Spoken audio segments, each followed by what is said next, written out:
Actually, it was recorded also in Los Angeles, where I used to be during Prabhupada's time, and by a devotee, Krishna Consciousness, and in his quarters, and he liked this song very much. Then at other times he would also sing. Yamuna remembers that he very much liked also Hari Hari Vipale, and he sang many times also Parama Karuna, Pahudi Dwijana, Nittai Gora Chanda. In fact, there was in Atlanta first in '75 he was in Caracas in South America, and they had large Gaura-Nitai deities, and then later on he went from there to Atlanta, Georgia, and they had also very big brass Gaura-Nitai deities.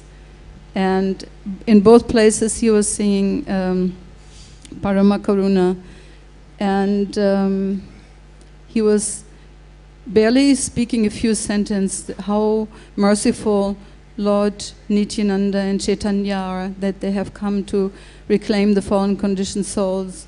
And he became very emotional and started to cry. And after that, the arrival address was closed. So, so I normally this is Srimad Bhagavatam class, but because of Prabhupada's appearance, I chose this song, and instead of Jaya Radha Madhava, so I won't sing Radha Madhava. So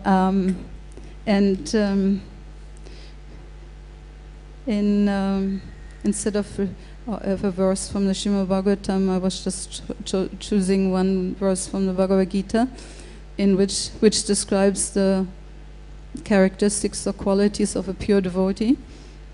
But we won't repeat it, because what I want to go through, I don't know. Last time I really spoke much longer than I was supposed to, and I'm not experienced in lecturing or something. In fact, I'm quite nervous, so I pray to the Vaishnavas that they may pray to Radha Gopinath to give me the words to glorify their pure devotee, Srila Prabhupada. So I just want to first read the translation of the purport of Nita Padakamalam, which Prabhupada himself wrote. So I made it a little shorter, I think. Srila Prabhupada is explaining here that the song by Narottam Das Thakur is in complete correspondence with the Vedic conclusions. It is said that the books of the Acharyas, the pure devotees of the Lord, are as good as Vedic knowledge. So he says here, the whole world is suffering from the blazing fire of material existence. Here we can relish Narottam Das Thakur's instructions that to get relief, one should take shelter of the lotus feet of Lord Nityananda, because they are as cooling as the moon rays of millions of moons combined together. One immediately will become pacified. Just like a man who works the whole day, and if he comes into the moonshine at night, he feels relief. Hena Nita Binabhai Radha Krishna Paitinai. Actually, Bengali is quite close to Hindi. You can very much understand it also, no? Hena Nita Bine, without Nityananda, Radha Krishna Paitina, you cannot achieve Radha Krishna. He says that if you are anxious to go back to home, back to Godhead, and become associated with Radha and Krishna, then very firmly hold on to the lotus feet of Nityananda. Dridra Kari Dhara Nitai Yera Pai. Pai means lotus feet here, actually. And Se Sambandha Nahi Jara Brita Janma Gela Tara Se Pashu Bada Durachar. One has not been able to contact One who has not been able to contact Nityananda should think that he has simply spoiled his valuable life. Nitya means eternal, and Ananda means pleasure. Material pleasure, which we are seeking, is flickering and temporary. That is not pleasure. Real pleasure is Nityananda, eternal pleasure. Therefore, if one has no contact with Nityananda, it is to be understood that his life is spoiled. Then Narottam Das Thakur used very harsh words here. He says, Se pashu bada durachar. Such a human being is like an uncontrolled animal. Some animals are not tameable, like those who have not made contact with Nityananda. Nita nabalila muke majila samsara suke. Balila means to chant. Balila muke. One who has not chanted with his mouth the name of Lord Nityananda, Majila Samsara Sukha, becomes absorbed in material happiness.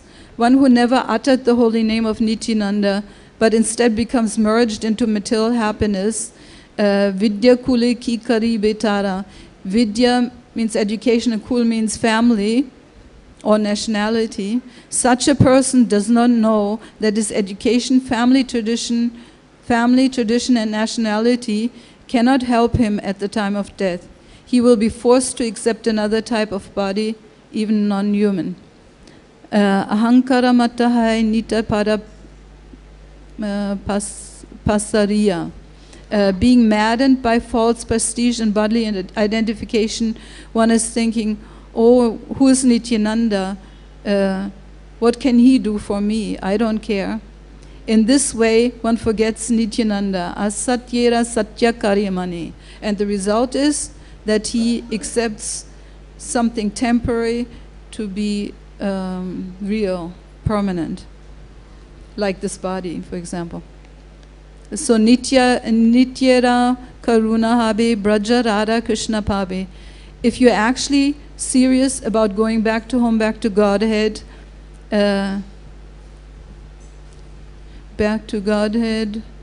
then please catch the lotus feet of Lord Nityananda. If a material shelter proves to be false, one may argue Nityananda's lotus feet may also prove to be false shelter. But Narottam Das Thakur in the next verse says, Nitya nitayera charana satya. He reassures everyone. Nitayera charana satya. His lotus feet are not false. His shelter is not false. Because Nityananda is eternal, his lotus feet are also eternal. Tanhara sivaka nitya. And not only that, Nityananda's servants are become also eternal. Or they are also eternal. Without being eternal, nobody can serve the eternal. That is the Vedic injunction. Without becoming Brahman, one cannot approach Brahman. Just like without being fire, no one can enter into the fire. Just like if you touch electricity, immediately you become electrified. That is natural. Similarly, Nityananda is eternal happiness. Dridakari dhara nitayera pai. So just catch him very tightly. Catch him very tightly. Narottama bara duki nitai morikara suki. Please, Narottam Das Thakur, the composer of the song, appeals to Lord Nityananda. My dear Lord, I'm very unhappy, so please make me happy. Rakaranga charana pasha. And kindly keep me in the corner of your lotus feet. Prabhupada says, corner of your lotus feet. I looked up, pasha means noose or net or something. In other words, something that captures you. So we should pray to Lord Nityananda that he may capture us and bring us into his shelter, into the shelter of his lotus feet. So this song was very dear to Srila Prabhupada.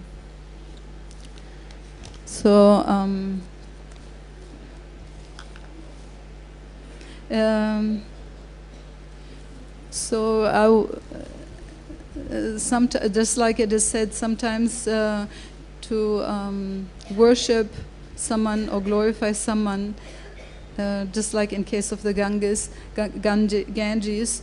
all we do is take the Ganges itself and then offer that back to the Ganges, and she accepts our offering, our worship. So sometimes the words of the spiritual master itself can be used to worship or glorify him. So I was going to go through the Vrindavan bhajans that he had written while he was living in Vrindavan before coming to America, and that many verses correspond here with the glorification of Lord Nityananda in this verse. So the first one is called, and in interspersing I will relate something which I know about this subject. Lonely realizations. Vrindavan dhame ami vase achi eka. Ebhavana madhya madhya de more deka. I'm sitting in the transcendental abode of Vrindavan, Sri Vrindavan Dham. While in the midst of contemplation, many realizations have been coming to me. Prakritira nagna rupa dekale Sri Krishna, tava kripa bale aja hayechi vitrishna. O Sri Krishna, you have shown me the naked form of the material energies. By the power of your mercy upon me today, I have become disgusted with it all. So the tendency of the living entity to even he experiences all the time setbacks. He tries again and again to adjust the situation and become happy. But here Prabhupada explains that it is actually by the power of the Lord that we become disgusted and detached from our material situation. So actually I wanted to explain also the background. Before Prabhupada came to Vrindavan and wrote these prayers, one of Prabhupada's godbrothers, Srila Bhakti Rakshak Sridhar Maharaj, we just call him Sridhar Maharaj, he was a good friend of Srila Prabhupada, and they knew each other from the 1920s, because Prabhupada's home, the Day's home, the house of the Days, the Day family, and the Muliks were living near the Bagh Bazaar temple, Mat of Guriya Mat, the big mat that Srila Bhaktisiddhanta established. And there they got to know each other. Sridhar Maharaj was in the beginning also a Grihastha. And then in 1927, I think he joined Krishna Consciousness, and joined the Mat. And in 1930, he took sannyas. And Prabhupada got to know Srila Bhaktisiddhanta Prabhupada in 1922, and for not till another 10 years, not till after another 10 years, he took up Diksha. But he served already immediately. As a Grihastha, he was very anxious to serve the Mat and the sannyasis, and even Sridhar Maharaj, he invited him many times to come and preach. And Prabhupada was very respectful to him.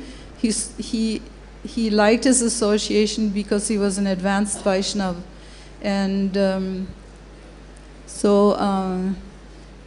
then Srila Prabhupada in the late 20s, he after he was working for Bose's laboratory in Calcutta, after some time he resigned from that too, and Dr. Bose he really liked his management, and he wanted him to still remain in his business, in his company, and so he put him in charge of the whole of UP for all the different pharmaceutical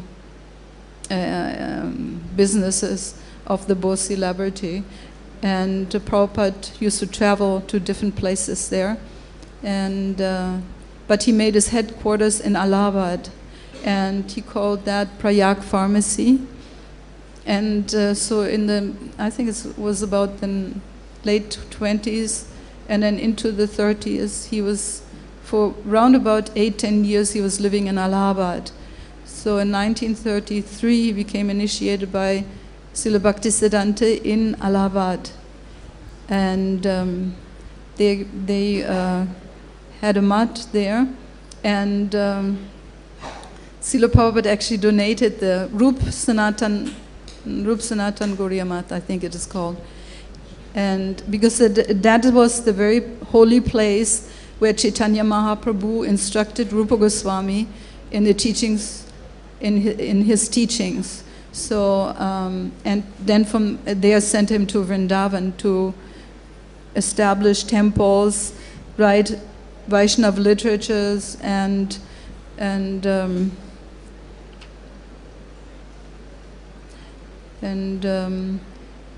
preach Krishna consciousness. So, so Prabhupada was at that time still called Abhay Babu, and so in the late, when was that?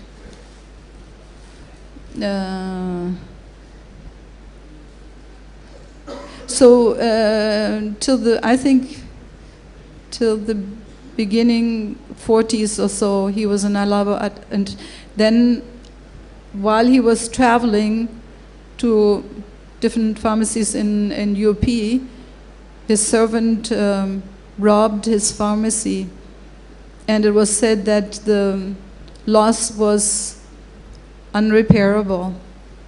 So Prabhupada said that after that his business dwindled gradually. So then he moved back to, when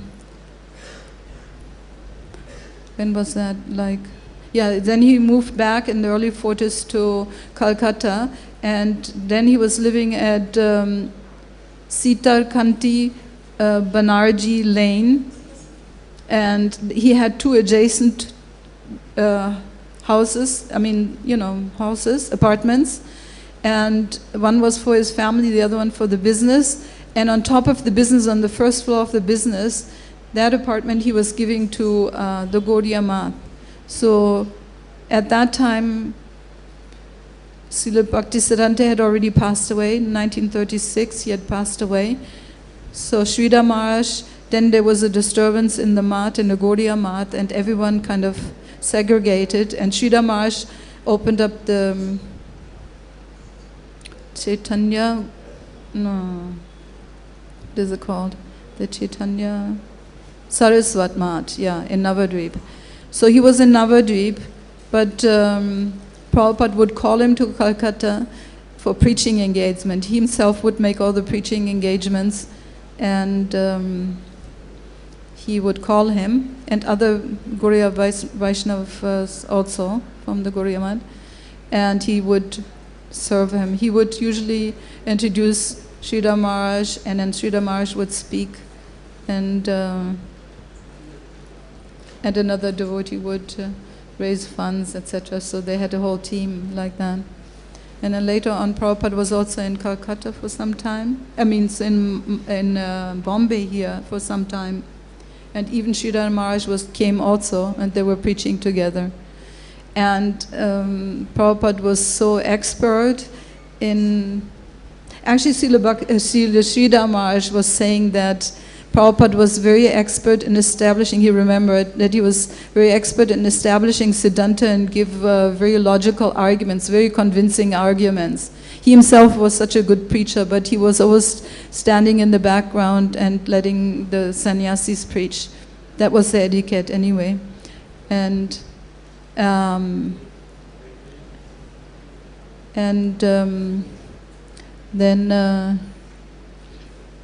so when they were in Calcutta, Sridhar Maharaj was there. Then one night, all of a sudden, a loud knocking was there on his door, and in the middle of the night, and it was Prabhupada, and he was shaking and very emotional, And he told Sridhar Maharaj that my Guru Maharaj has appeared to me, and he was very adamant. Now I should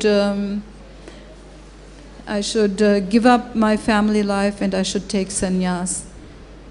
But then he was saying, but I don't know how I will be able to do that. I have some family responsibilities. It was actually Prabhupada was very responsible, and his family life was not easy. So he always hoped that his family members would become Krishna conscious, and therefore it was not like, it was more attachment to his duty than just attachment to the family. And therefore he was like expressing doubts to Sridhar Maharaj, but then he was saying, nevertheless, please give me sannyas, because our Guru Maharaj has said that I should take sannyas. Please give me sannyas. That was in the middle of the night. He wanted sannyas from Sridhar Maharaj. And then Sridhar Maharaj discouraged him, because he had, as a sannyasi, had a very close relationship through his preaching with the Maulik family and also with the Dey family. And he thought that if he would condone this or encourage him in this, then that would give a bad name to the Gaudiya Math, you know. So he discouraged him. He said, just take it step by step. Don't do it all of a sudden like that. So again, then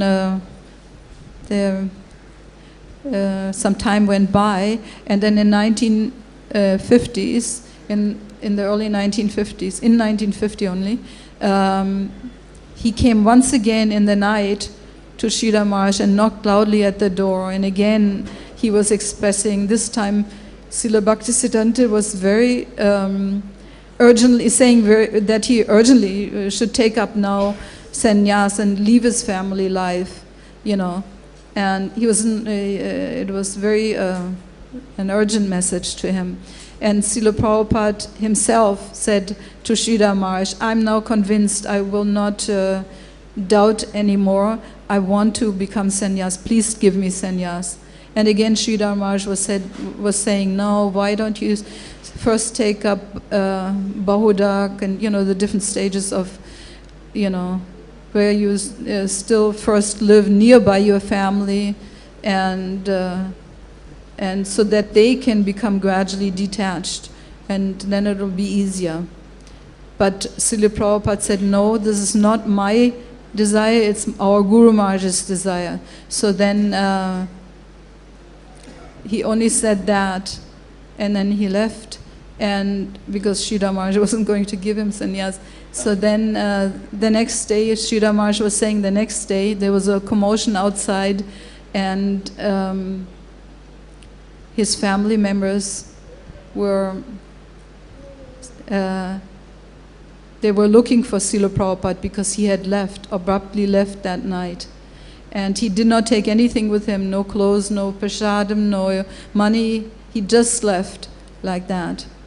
So then some years, the following years, Srila Prabhupada tried preaching in different places.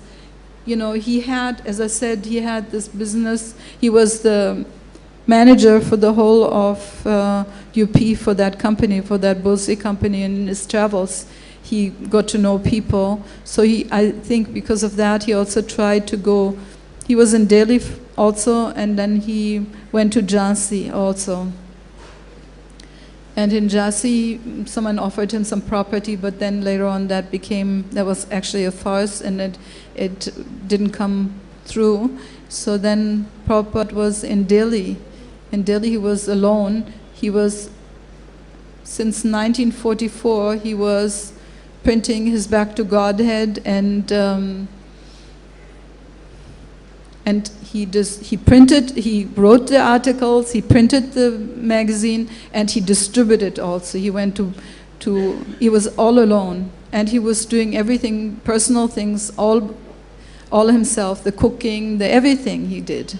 And he was a good cook.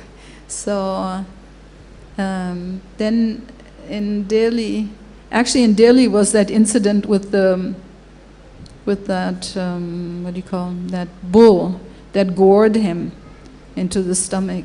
That was not in Vrindavan, that was in Delhi, because Prabhupada remembered that was when I was alone. There was no help with him, he didn't have any help. It was not in Vrindavan. In Vrindavan people got to know him and they would have helped him, but he was all alone. And we know that he went through struggles to just distribute these magazines in the heat of the sun, to the point that he was getting a heat stroke and started fainting like that. So Prabhupada struggled very much. Then he went to Mathura and stayed for some time in the Keshava Gauriya Math with his godbrother Keshav Goswami. What was his full name? Bhakti Pragyan Keshav Maharaj. And we used to later on, we used to always, and he took sannyas from him in 59. And later on we used to go to the Gauriya Math there, Keshava Gauriya Math in Mathura, to maintain friendly relationships and also to celebrate Srila Prabhupada's taking sannyas. So there was also Narayan Maharaj, who is the disciple of Bhakti Pragyan Keshav Maharaj. So then he went to Vrindavan. After some time he went to Vrindavan and he was staying with another godbrother, what is his name? Bhakti Saranga Maharaj, Bhakti Saranga Maharaj at Imlitala. Imlitala is the only Gaudiya Math temple that Srila Bhaktisiddhanta established in Vrindavan. And again, he would not stay at any of his godbrothers' temples because he had his ideas how to spread Krishna consciousness, and he saw things that he would have liked differently, would have liked to do differently. So then he was at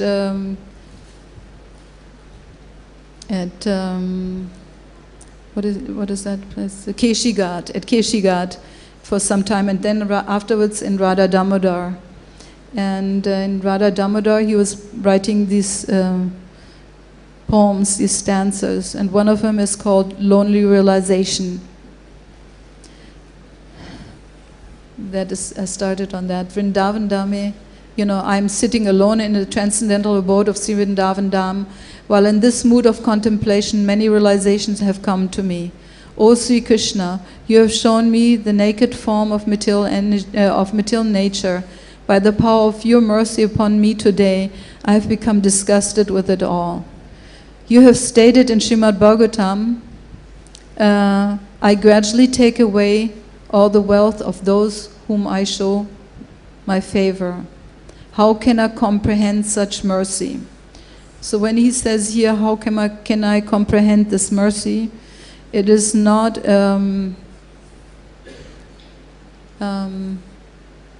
Prabhupada expresses, what he is expressing here is not a doubt. How can such family situation be seen as mercy?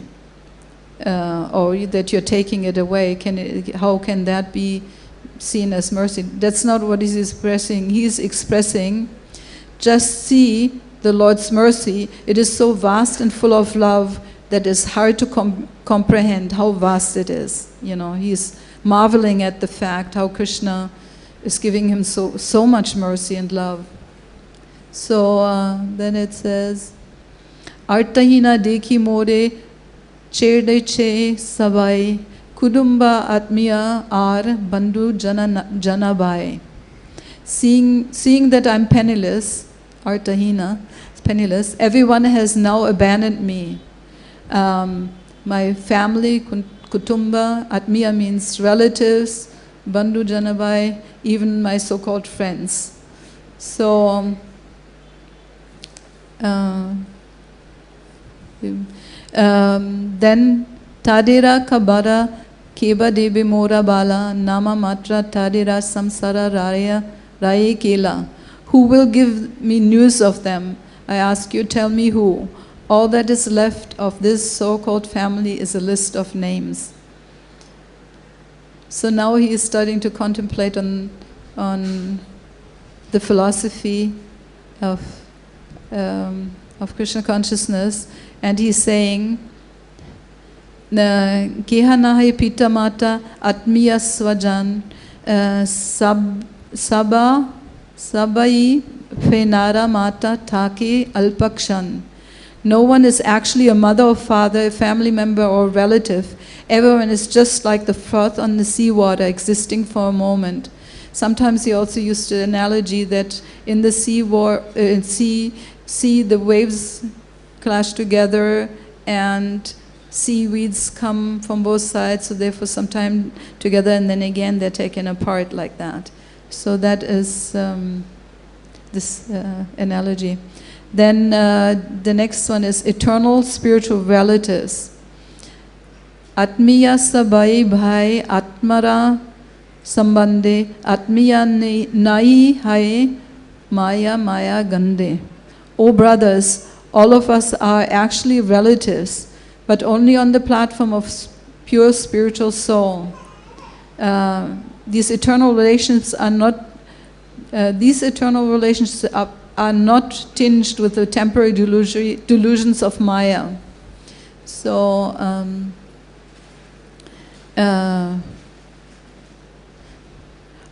you know, all these truths that he is speaking, he knew already since childhood, so why is he writing this? But as I said, he's now in the mood that he wants to fulfill his Guru Maharaj's mission, that is to go to the West and preach. So he is already preparing himself, what will I say to them, like this. So, and for us that was kind of broadening his preaching was broadening our vision. I mean, in Christianity you also know that we are all one family and God is the Father. But in Krishna consciousness, it is much more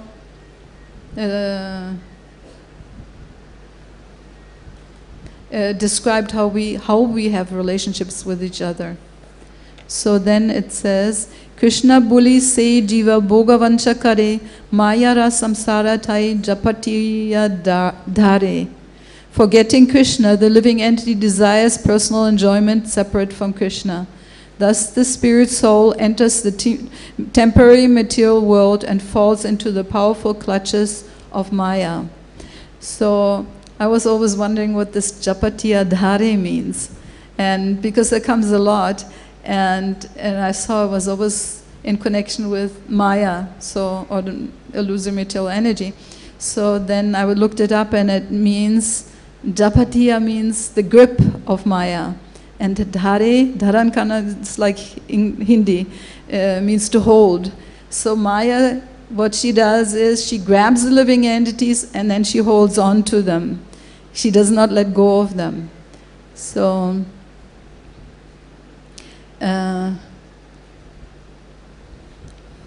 so then it is, then he speaks about the fallen soul's suffering. He says, Chira rogi dhukha bogi sayate suya bhalo achi aja kahe hasiya hasiya.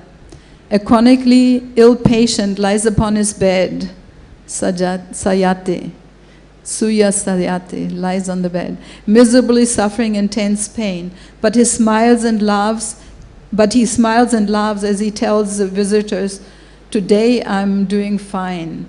Bhalo achi aja.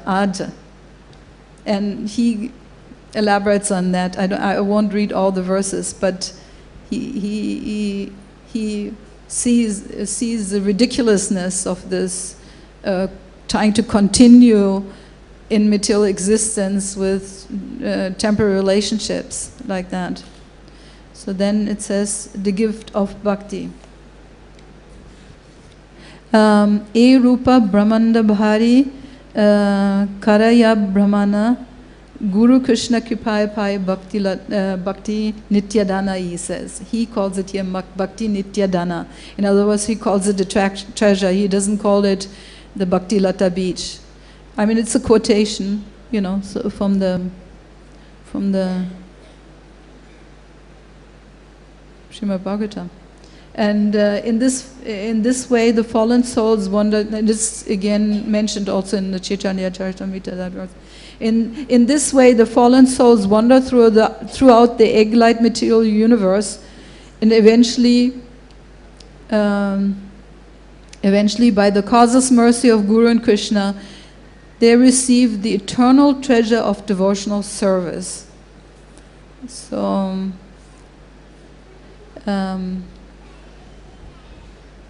You have to understand the concepts that he's giving here with the egg-like universe and how we wander from one universe to another.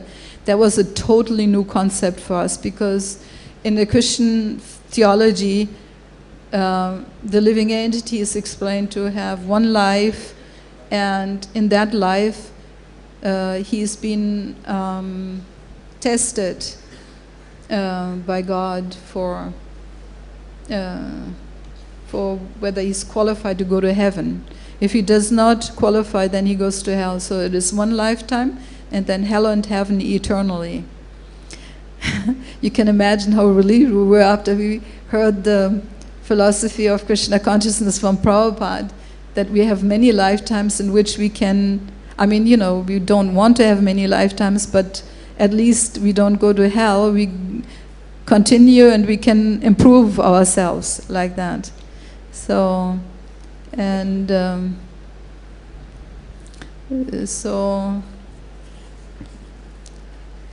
but that he is preparing himself here is also not amazing, because many of his godbrothers had tried to preach in the West and they were not successful. And so whether or not, what will he say to appeal to them to take up this Krishna consciousness? Like when we were preaching on behalf of Prabhupada, we were distributing books. Many people, they were just, right there, they would cut us off, many lifetimes, no way. What are you talking of, Baba? They don't say Baba, they say bro, brother, like that. So something like that. So it is by the mercy of Guru and Krishna that we get this treasure of bhakti. So now here we are. Acha. So sei dana mile yadi ar dhana chare anayasi chale yaya samsarera pare. So upon receiving the divine treasure of bhakti, if they reject all mundane ideas of treasure, they can very easily travel beyond a temporary material sphere. So if they reject these mundane ideas of treasure, what is valuable, what is, like that. So then the next is relishing transcendental mellows. Shanta dasya sakya vatsalya rasa ar sarva rasa sheshta madhurya rasa sar. They serve him in the mellows of neutrality, servitude, friendship, parental affection. I'm skipping a few verses, that's why it seems so abrupt all of a sudden from this to that. But it's too voluminous otherwise. So they can serve him in the mellows of neutrality, servitorship, friendship, parental affection, and in the rasa that is the finest of all, the quintessential conjugal mellow. Now, this is, of course, as I said, very astonishing. How this concept to serve God in all these different mellows, it was very amazing to us to hear this. And Prabhupada, very much right in the beginning, he was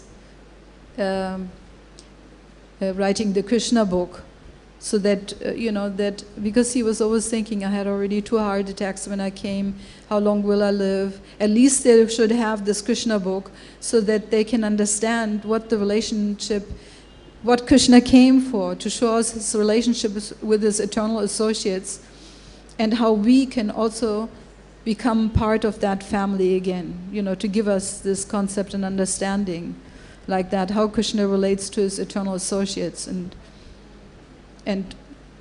what he wants us to become, like that. So, we were distributing the Krishna books, and people were amazed. God, first of all, God is blue. What does he look like? He's blue, and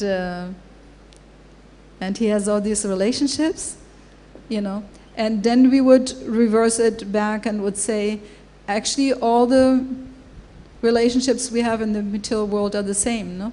That you have, of course, neutrality. Yeah, you have also relationship, but of course here in the material world, the relationships in neutrality are not the same as they're in the spiritual world, because in the spiritual world everything is conscious. So even the grass, the trees, etc., have consciousness, and therefore Krishna has relationships with them. The tree actually thinks, how can I produce nice fruits and flowers, so that when Krishna comes, he can pick the flowers and enjoy them. And the trees, Krishna observed once with Krishna and Balaram, they went to into the forest of Vrindavan, and Krishna observed that the trees were fruit laden and they were bent down, so that Krishna didn't have to go pick them high up, so that it was easy for them to pick. And that was, Krishna concluded, that was all in worship of Balaram, his elder brother. He gave him honor and respect, saying that they were doing that for you. So anyway, so the relationships are described, these 5 relationships are described, but in the material world there are a perverted reflection, so we would explain them. They are here, these relationships. God has created them, and they're actually a perverted reflection, but they do exist in the spiritual world in the same way. So some people accept it and some people did not. Some people accept it. And sometimes the most unlikely persons. That's why Prabhupada always told us, you should approach everyone. You should never think, oh, that person will not take, or this person will take, he looks intelligent, But then we would see, our experience was that when we approached everyone, the most unlikely person would take it and would be excited, like some old lady with a basket going to do some shopping in the bazaar, and she would love to see the pictures and hear about Krishna and even give a donation. While if we were in the airport and distributing to some business person, he would run past us, knowing who we are and what, like this, and that we expected him to give a donation, take a book and whatever. So they would run past and go to their next flight. So, we should never judge who is a fit candidate or not, because actually Krishna consciousness is dormant in every living entity. Anyone could possibly take it. So these are the relationships. Then there is, Prabhupada explains, the wise and the poor. Oh my God. I have to go a little faster. The wise and the poor. Whoever worships Krishna in devotion is truly wise. Whoever worships Maya in illusion is truly poor. Arjuna fought in the ancient battle of Kurukshetra, and Duryodhana also fought in the same battle. Arjuna was the best of the devotees, whereas Duryodhana simply perished. Whoever knows the spirit soul's eternal relationship with Krishna and fights the battle of life, Prabhupada says, for his sake will survive while others will die.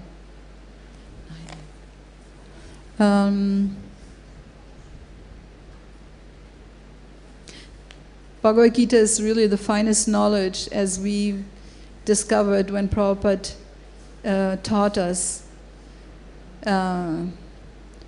Krishna's teachings, that you know how what is material nature, how material nature acts and works, you know, and how we can become free from the modes of material nature, how to please God, and how to go back to His abode. That the secret is to please God, and that if we do that, then Krishna will, then we become qualified to go back to His abodes. I mean, these are just some major subjects in the Bhagavad Gita. But it is, for us, it was a great discovery, this Bhagavad Gita. Some of our God brothers had, or God sisters had already read other versions. But when Prabhupada explained it in a very simple devotional way, it made sense to us. It was easy to understand. So Arjuna surrenders to Krishna. Seeing Arjuna's cowardly bewilderment, Lord Krishna personally chastised him. Thereafter, Arjuna surrendered to Krishna. And then he speaks about Bhagavad Gita destroys all internal bondage. I'm now firm and free from doubt, and I'm prepared to act according to your instruction. That is a quote from the Bhagavad Gita. So Arjuna spoke this most perfect of mantras, thus fought the battle and became forever famous.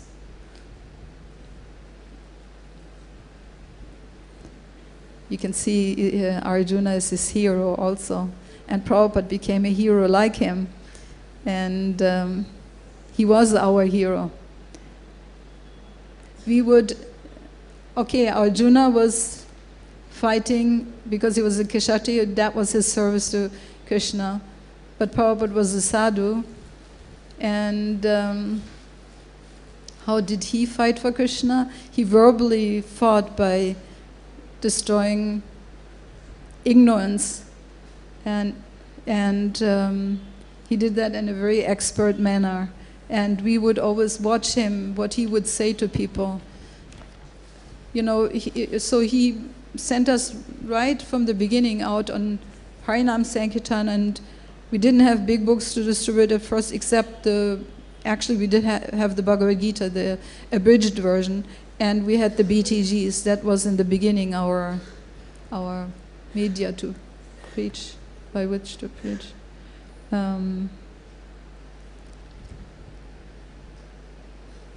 So that is how one can destroy internal bondage, by preaching Bhagavad Gita. Just surrender to Krishna and preach Bhagavad Gita as the Lord spoke it. So then Prabhupada says, the true nature of a devotee. Vaishnava niriha akrita droha hayata svabhave kintu naye hina virya yatta loke bhave. Loka bhave. You know, a devotee of the Lord is naturally gentle in disposition and bears no malice towards other living beings. But that does not mean he's a weakling and possesses no valor, as many people foolishly think. I noticed that also in our preaching in the West, that, you know, the way our Prabhupada instructed us to educate the people, you know, and to always slash the ideas. That's what he was doing, you know, if there was some ignorance on their part, you know. And actually I saw that people were respecting that, you know, that instead of just, you know, standing back and not saying anything when they would attack you with some accusation, you know, why don't you go back to India, you know, this is not, what has that to do with us, and whatever, like that. Prabhupada would give us many arguments, you know, why, he said, not only the Western people, they would say, why don't you go back? And in India, his god brothers, they were saying, why are you corrupting our society, our Hindu society? You know, to preach this to Americans. But Prabhupada was saying, you know, just like it says, what is that verse again? I forgot it now.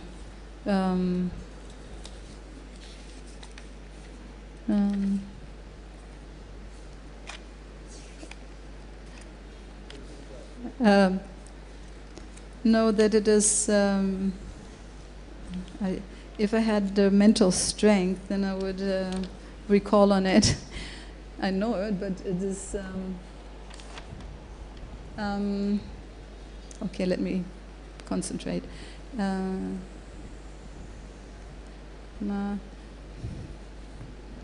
Can't do it anymore. My mind is not.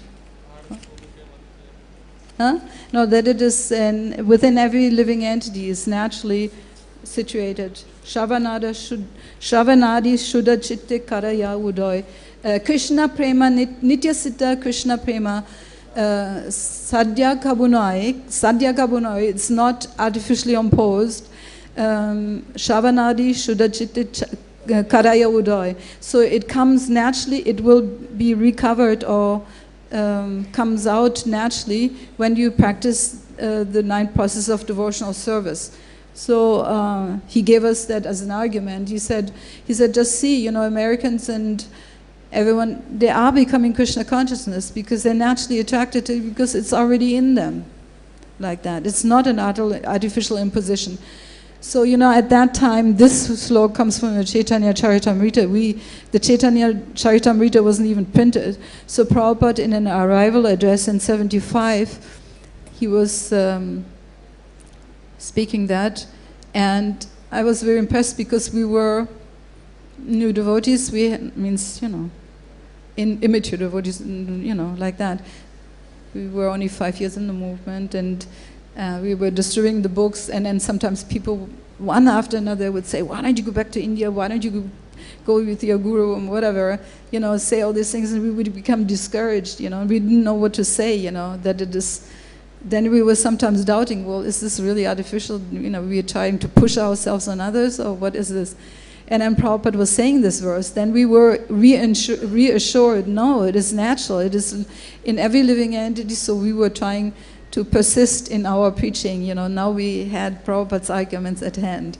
So Prabhupada was in that sense our Arjun, our hero, always giving us, by personal example, how he was preaching to people and handling them. We would be always so encouraged.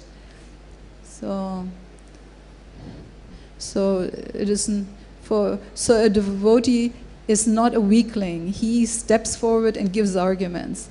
So then he's saying Vaishnavas actively show mercy. So you have to see he is now in Vrindavan, and all around him there's Babas and different people he's describing here now. Apana Achari Prabhu Jivere Shikaye Apana Vanchaka Ye Se Nirjan Bhajaya. Showing the ideal example himself, Lord Chaitanya engaged in preaching to the fallen souls. Those who attempt to worship him in a solitary place verily cheat themselves. He was in Radha Damodar, and right around the corner there was the Shringerabad, which is the holy place where Lord Krishna, under a bhat tree, decorated Srimati Radharani.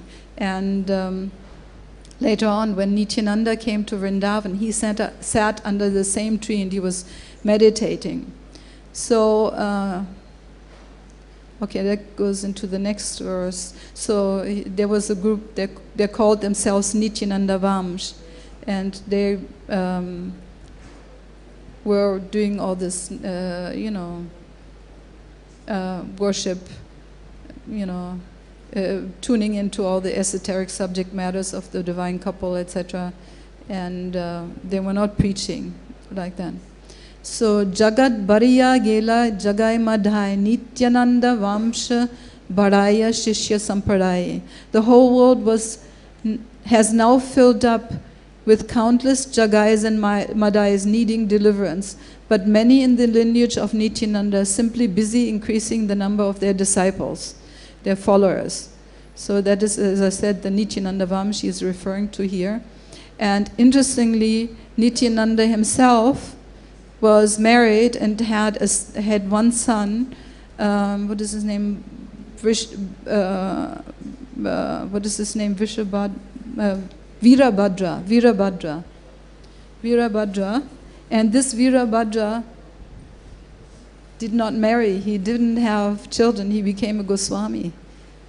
So they were fooling people, the ignorant public, and calling themselves Nityananda Vamsh, as if they were coming in the line of Nityananda as their blood descendants, you know.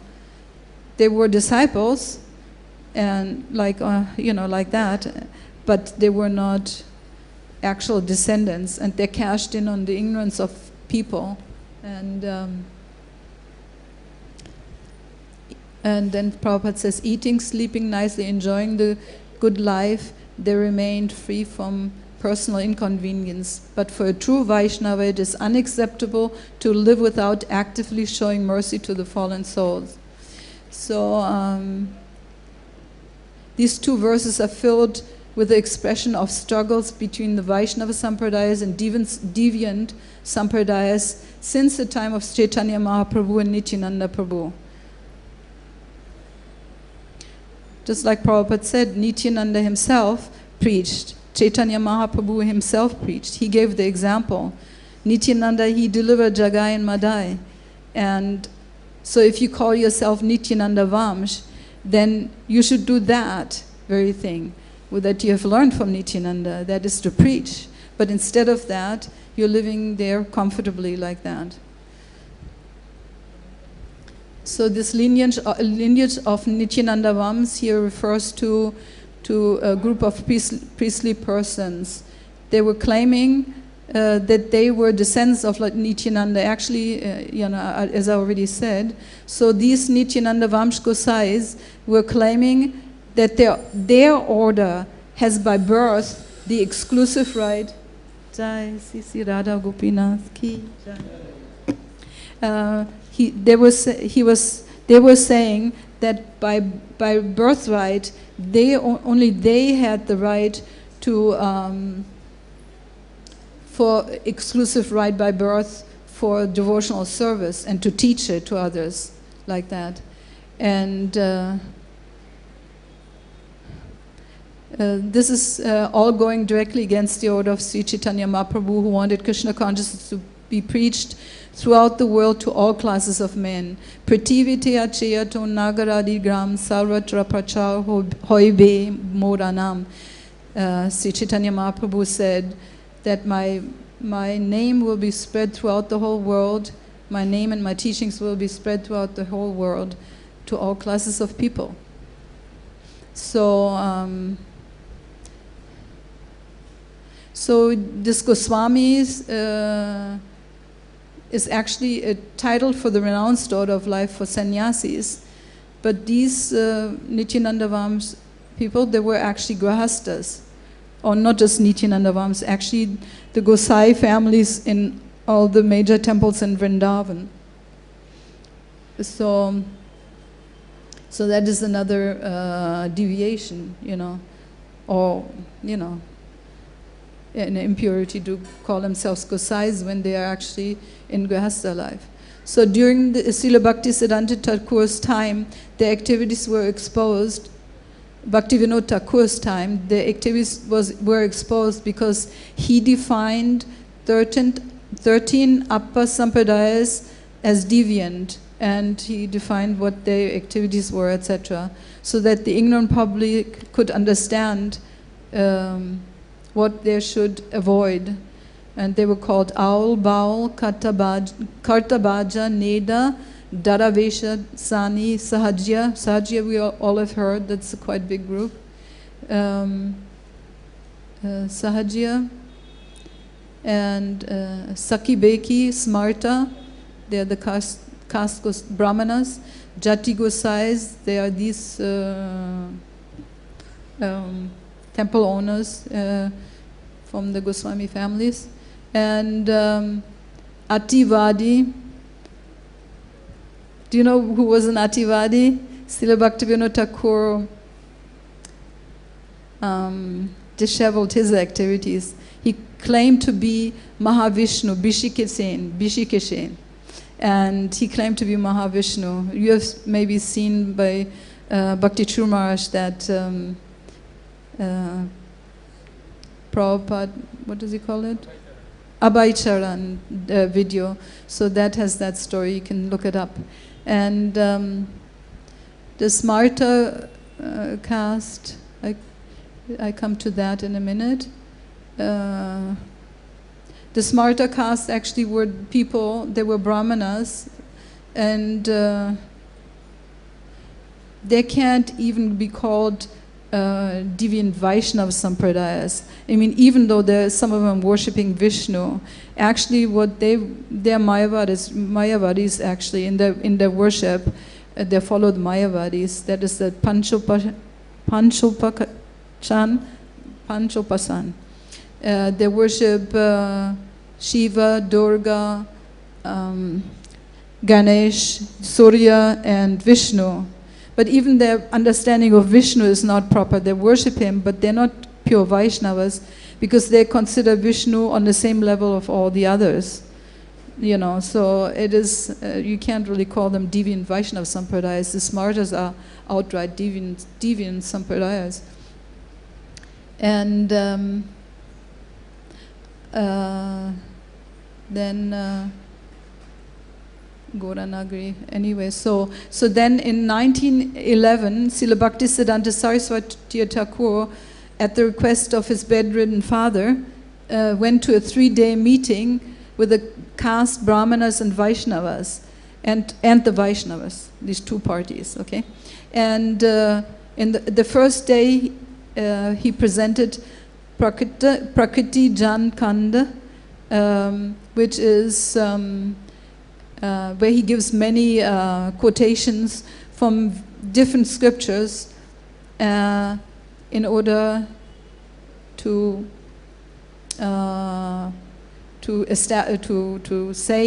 explain what the position of the prestigious and eternal positions are of a Brahmana and how they are very much loved by the Lord, etc., etc. So when the caste Brahmins heard that, they were very much encouraged. So then the second day, he presented the Harijan Kand, which is in which he gives the description and references to scriptures of the glorious positions of a Harijan or a devotee of the Lord.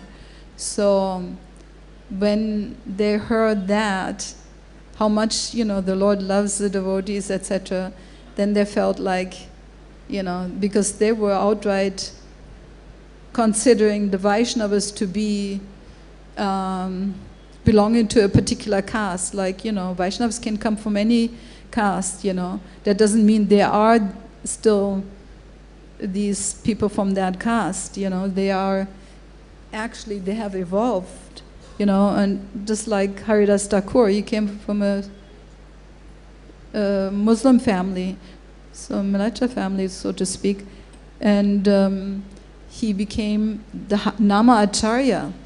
And so to consider a Vaishnava to belonging to a particular caste is called Nartaki Buddhi, a hellish mentality, and can degrade one, you know. So the Smartas committed so many offenses against the Vaishnavas, and Srila Bhaktisiddhanta wanted to how do you say, to cut that. So he started actually this giving Janevu for the Brahmanas, you know, to this Diksha for Brahman initiation. That was Bhaktisiddhanta's, he started that in order to, so that others would not offend the Vaishnavas, you know, and set their own life at danger, or their own spiritual life at danger, you know. So in 1932, Srila Bhaktisiddhanta took out this program in Vrindavan, where he, that was also the program where Srila Prabhupada joined them in Kosi. They toured all to all the sacred places of pastimes and constantly chanted the glories of the Lord. But the pilgrimage was there were great difficulties coming up. They went to the temples in Vrindavan, the major temples, and all of them were closed. And so were the shops. They wouldn't sell any provisions to the party, you know. So, and that was in protest of Srila Bhaktisiddhanta giving initiation to the lower castes. They were not even foreigners, they were Indians, but from a lower caste, and they were protesting that.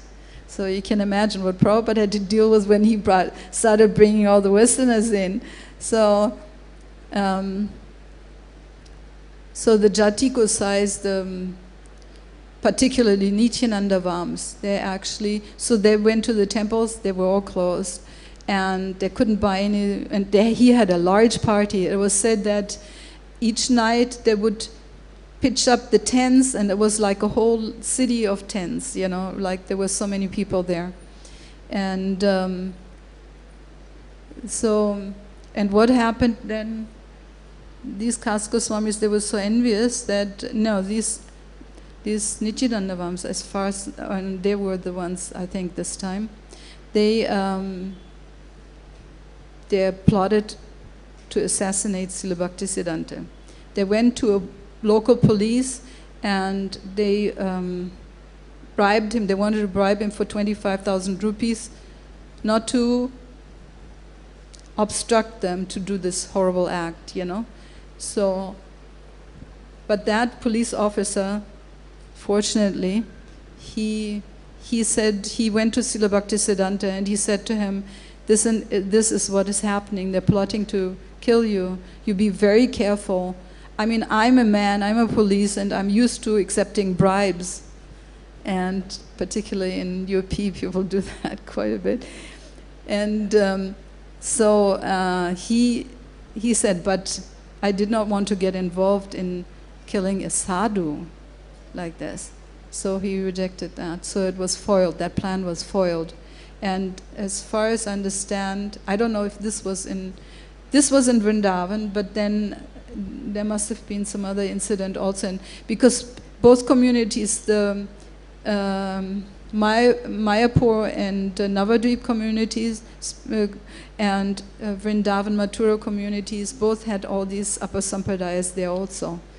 So at another place, you know, Srila Bhaktisiddhanta had to flee the place, take the Grihastha dress of one of his disciples, and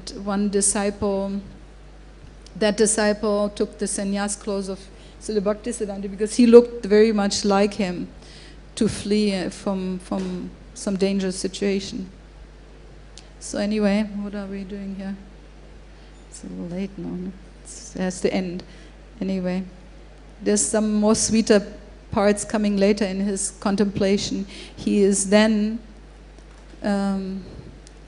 so this is the struggle that goes on for centuries already, and Prabhupada had to deal with that also. There was, during our time, when I was living, well, in 1985 I was living in Vrindavan, then again in the early 90s I stayed continuous from then on till now.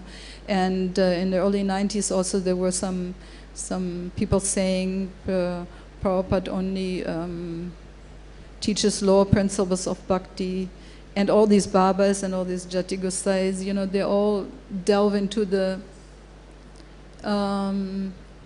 esoteric subject matters of the Lord, when they are actually, as Srila Bhaktisiddhanta himself said, they're all neophytes, they're all Kanishta Adhikaris. One of these verses appears in this Vrindavan Bhajan. And so he encouraged us. Then he was quoting from there's one very sweet part when he's quoting from Vishwanath Chakravarti Thakur's Madhurya Kadambini. Kadambini means cloud bank or cluster of clouds. Like in the rainy season we see clusters of clouds. And Madhurya means sweet nectar. So this cloud bank showers sweet nectar, not just ordinary water. And this is what he calls this, each chapter he calls it the shower of the sweet nectar. So So in the first one, there is a definition of what bhakti is. And he also quotes from various scriptures. And here he says that bhakti is as independent as the Lord himself. Krishna is swatantra. He cannot be forced by anyone to give his mercy to anyone like that. You know, he's swatantra. In all ways, he's independent. And so is bhakti, his internal potency. So then he says, material pious activities cannot be the cause for bhakti. You know, we should not think that if we do some pious activity, then the Lord will give us His mercy and we will become His devotees. It doesn't work that way. Because otherwise, bhakti would be subservient to karma, you know. That is not possible. She is independent.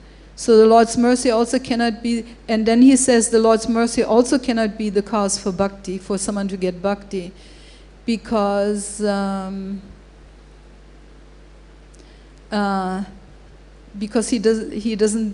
is partial. He gives to his devotees, you know, like that. He is partial to his devotees, so he can also not be the cause for bhakti. So but as it is said that he is swabhakta vatsala, also subservient to his devotees. So not only he subordinates himself to his devotees, but he is attracted, enchanted by his devotees, giving mercy to the fallen conditioned souls. So much so that he follows them and he facilitates him. He gives him all the facilities. And that we have seen with Prabhupada. So, how he facilitated him, because he had so much faith in Guru and Krishna. Guru and Krishna. One of these poems that he wrote also is called, what is it called? Viraha Bhav. Viraha. Viraha Ashtak. So now when you hear Viraha Ashtak and you hear he was sitting in Vrindavan, then you immediately, one thinks, you know, that he's meditating or feeling separation from the Lord, and, you know, meditating on some esoteric subject matters, because that's what the Babas do in Vrindavan, you know. But this, surprisingly, what is this Viraha Bhav? It is the separation he feels from his Guru Maharaj.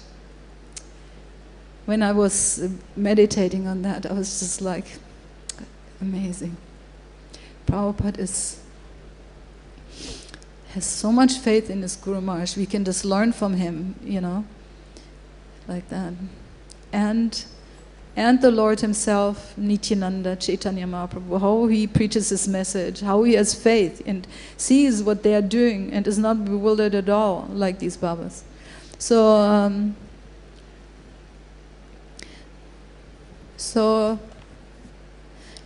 in this, had we finished this? No, yeah, so Krishna follows the pure devotee and gives him, facilitates him in his preaching. So, then the last conclusion in this first shower of nectar in the Madhurya Kadambini of Srila Vishwanath Chakravarti Thakur, he says that the conclusion is that bhakti causes bhakti, because bhakti is in the heart of the pure devotee and he is able to give it to others. So this is very nice. We actually are solely dependent on the mercy of the Lord, of the pure devotees. And that's how we are getting the mercy of the Lord. So Srila Prabhupada, then in the last stanzas, I won't read them, he is encouraging the Harinam. And he's giving a whole description of what a pure devotee also is and how he preaches and what, you know, like that. And some of the verses you may think, you know, why is he saying that? He's trying to glorify himself or so, like that. But then one of the last verses he says, if such a pure devotee can deliver a fallen conditioned soul, such a pure devotee, as he's been describing it, if such a pure devotee can deliver a fallen soul as myself, he means himself, then he is very glorious. He's the supremely glorious, like that. So this was a meditation all along when he describes the qualities of the pure devotee of his Guru Maharaj, his own Guru Maharaj. And then at the end he is encouraging the Harinam Sankirtan as the means for attaining.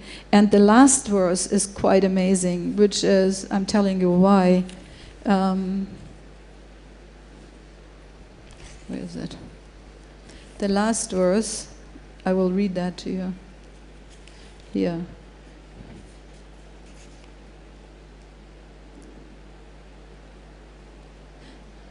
Acha.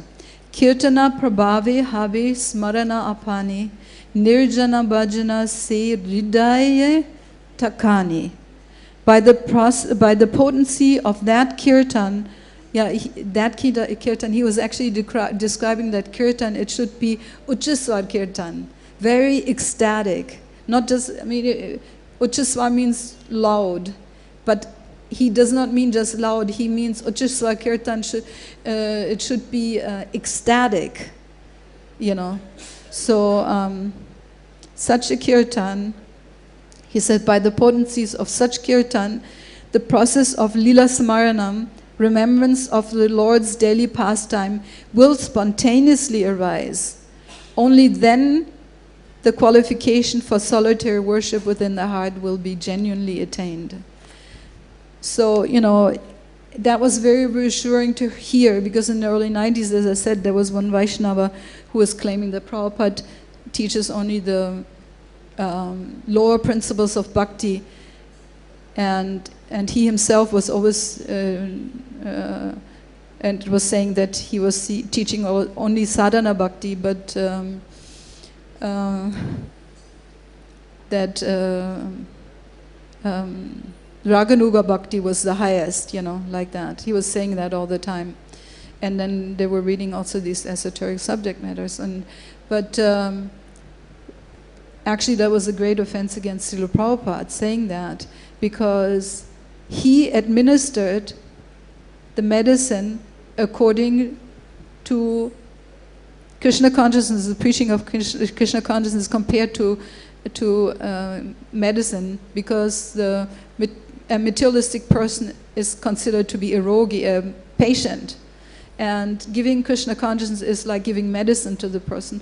And Prabhupada was so expert that he gave the basics of Krishna consciousness, giving a proper foundation. So, and he was reassuring us that here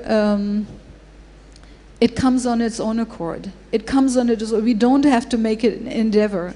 Because in the early 90s, after Prabhupada had left already 10 years, we had many difficulties in the movement, and they were looking out for advanced Vaishnavas, and so we were searching some to help us with this, how we can advance further. But we don't need to do anything. Even if the spiritual master has passed away, he has given us everything. He has given us everything. All we need to do, practice what he teaches, and then bhakti will automatically come. It is not something that we have to take up in our own hands and